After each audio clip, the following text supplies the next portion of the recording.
ఓం శ్రీమాత్రే నమః. దుర్గమ్మ అంటే ఏంటి? మన దుర్గతుల్ని తీర్చే తల్లి దుర్గమ్మ.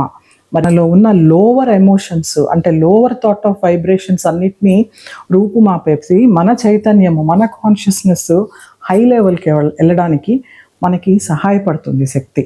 మరి ప్రతి ఒక్క స్త్రీమూర్తి శక్తి స్వరూపిణి అని అనుకుంటూ ఉంటాం. మరి అలాంటి స్త్రీమూర్తులు ఎలా ఉండాలి అనే దానికి మన సనాతన ధర్మంలో చెప్పబడింది. మంగళకరంగా వస్త్రాలు ధరించాలి, మంగళప్రదమైన మాటలే మాట్లాడాలి, వాళ్ళ ఆలోచన కూడా ఎలా ఉండాలి, ఒక సరైన పద్ధతిలో ఉండాలి.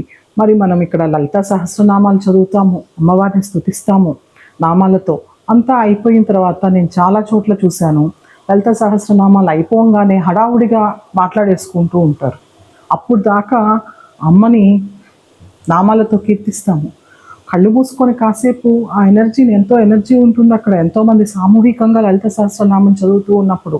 కానీ ఆ ఎనర్జీని తీసుకోరు, ఆ బాహ్యంగా చదివేసేసుకొని వెళ్ళిపోతారు. అంటే మన వేరే అనవసరమైన విషయాలలోకి వెళ్ళిపోతూ ఉంటాం, గోలగోలగా మాట్లాడేసుకుంటూ ఉంటారు.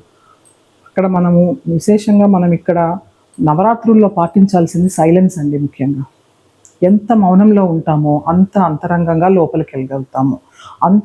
ఎంత లోపలికి వెళ్తామో అంత శక్తి ప్రవాహం మనలో జరుగుతుంది. ఈ విశ్వం నుంచి, ఈ విశ్వం అంతా కూడా సర్వం శక్తిమయం. విశేషంగా శక్తి ప్రసరిస్తూ ఉంటుంది అమ్మవారి శక్తి.